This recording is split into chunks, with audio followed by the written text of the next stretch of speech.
Imaginez une armée qui défile avec des missiles capables d'aller 5 fois plus vite que le son. C'est ce que la Chine a montré le 3 septembre 2025 lors du plus grand défilé militaire de son histoire.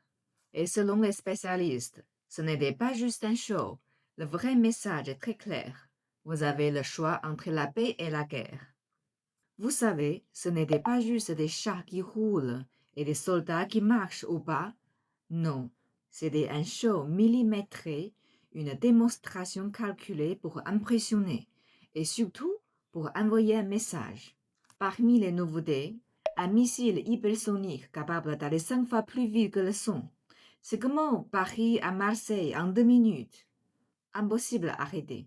Des drones de toutes sortes, aériens, marins, sous-marins, même des hélicoptères sans pilote, déployables depuis des navires.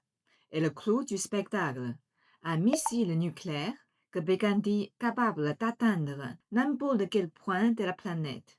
Tout ça, ce n'est pas juste de la technologie. C'est un message. Alors, on pourrait dire, oui bon, c'est juste pour faire beurre.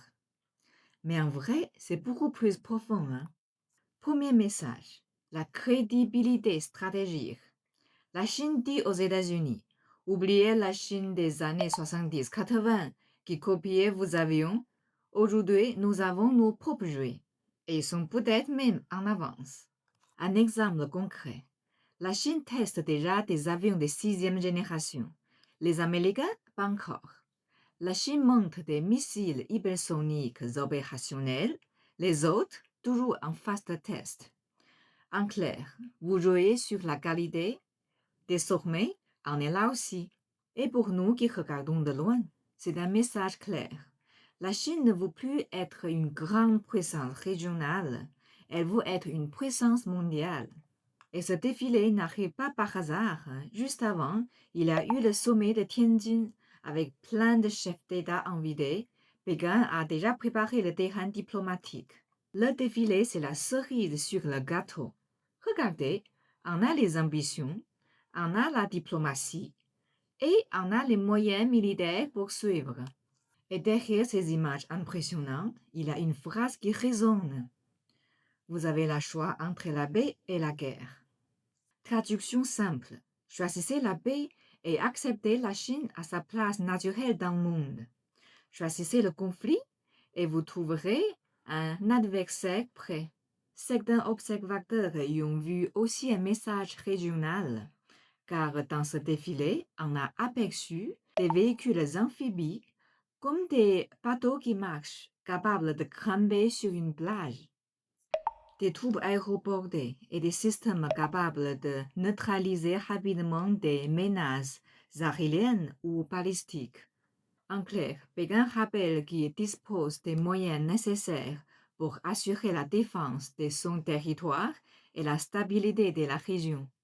En mars et en octobre 2024, plusieurs ingénieurs chinois ont effectivement été attaqués et tués à l'étranger, notamment en Asie du Sud. Ce sont des faits confirmés par Reuters CAP.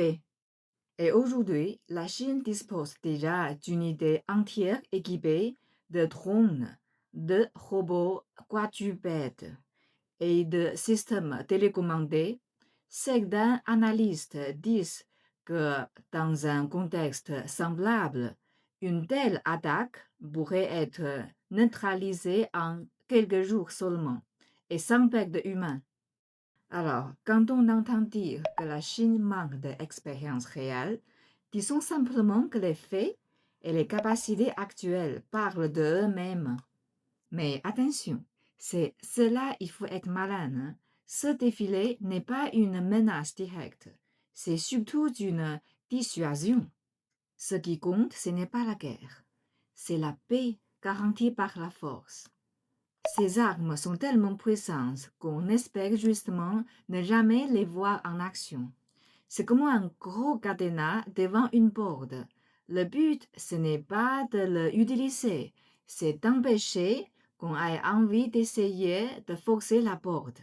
Et n'oublions pas, derrière les chars et les missiles, il y a des gens, les soldats chinois, réputés pour leur discipline, leur esprit collectif et une capacité incroyable de se sacrifier pour la mission.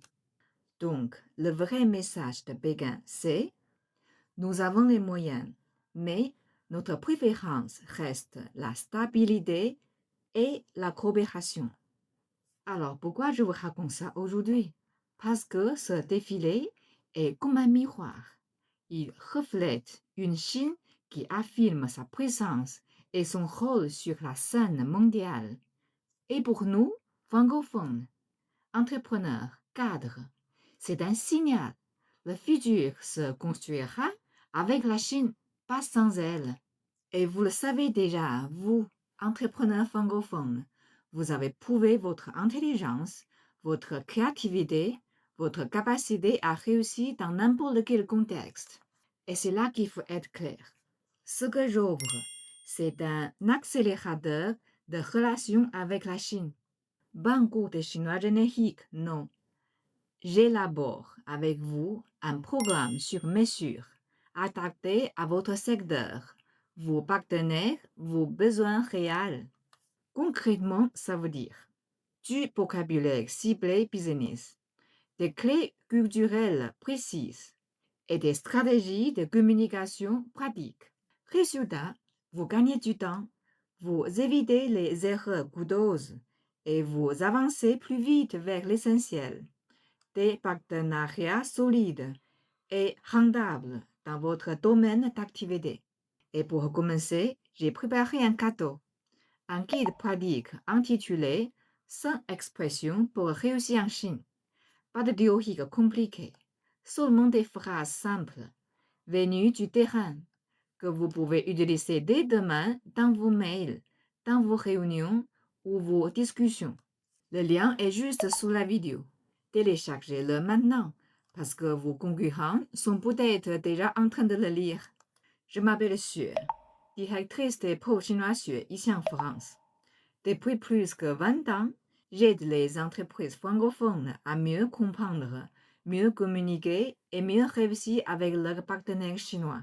Au fond, on veut tous la même chose. Des affaires qui grandissent, des familles heureuses et un avenir que nos enfants regarderont avec fierté. Plus qu'une langue, un accélérateur de relations stratégiques.